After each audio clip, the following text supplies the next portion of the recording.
$200 reward. Run away from the subscriber. $200 reward. Run away.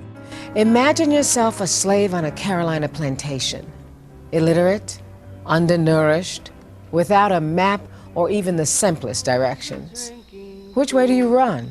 And how do you know friend from foe along the way? I have heard that so many slaves escaped into freedom along a route that could not be ascertained, that the slave owners said there must be an underground railroad. While the Fugitive Slave Law of 1850 resulted in the unjust capture and death of countless African Americans, ironically, it also had positive effects its legislators had never intended. Many people in the North, who had cared little about slavery until then, turned against it. It re-energized and led to the expansion of Underground Railroad routes. And it inspired one woman to lay her life on the line again and again for the cause of freedom. That woman was Harriet Tubman. Harriet Tubman was born a slave in Bucktown, Maryland.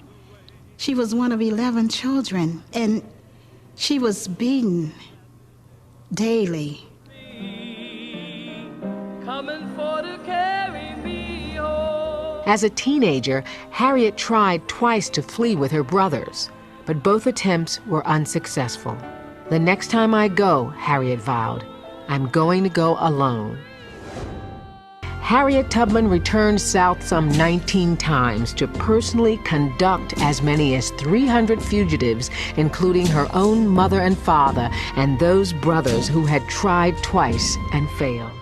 Again and again, Harriet went back through the eastern shore of Maryland, through the Great Dismal Swamp, across the Delaware River, and 500 miles more into St. Catharines, Ontario, Canada, where the runaways would be safe.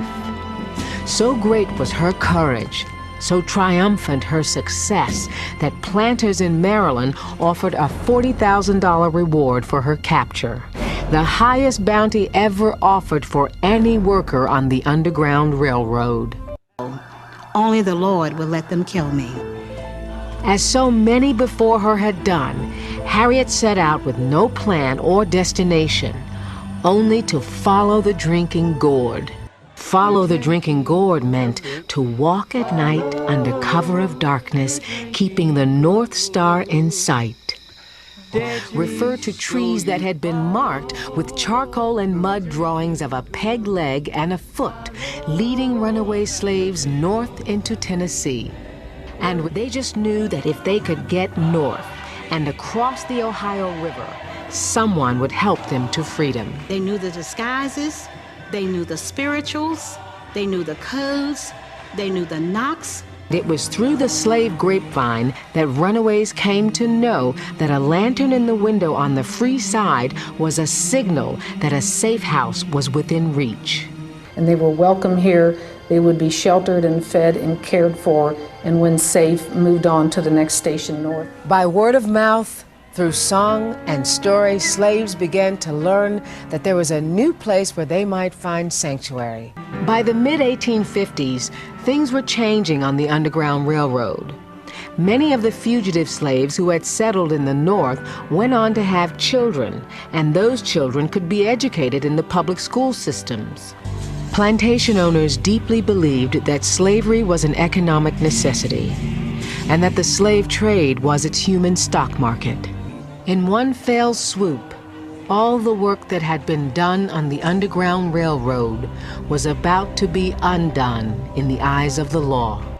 Our involvement with it as slaves was generally accepted.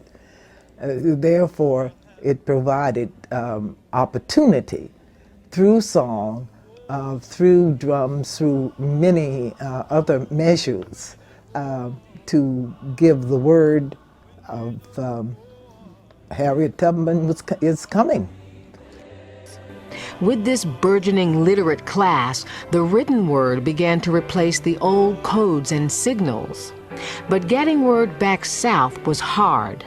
Slaves were not allowed to receive or send letters by post, or to assemble freely outside of church services on Sunday. Church was and our involvement with it as slaves was generally accepted.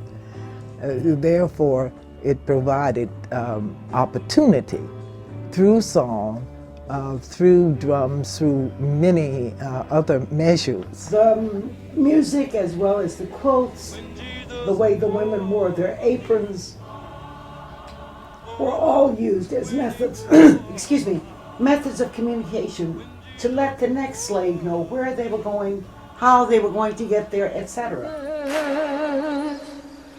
Way down in Egypt's land, tell old Pharaoh to let my people go. To give the word of Harriet Tubman is coming.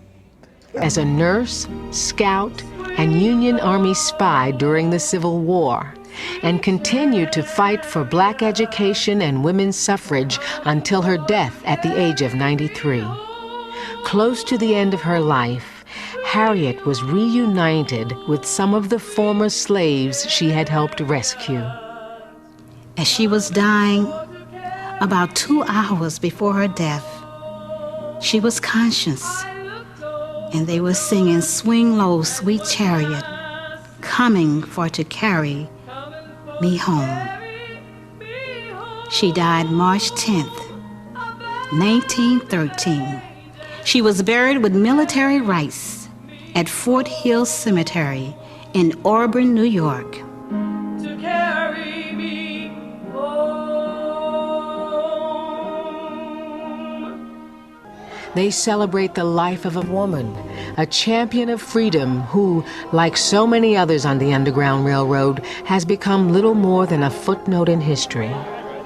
They realize that it is only through the collective memory of their descendants and dedication to the preservation of historic sites that the Underground Railroad can take its rightful place in history.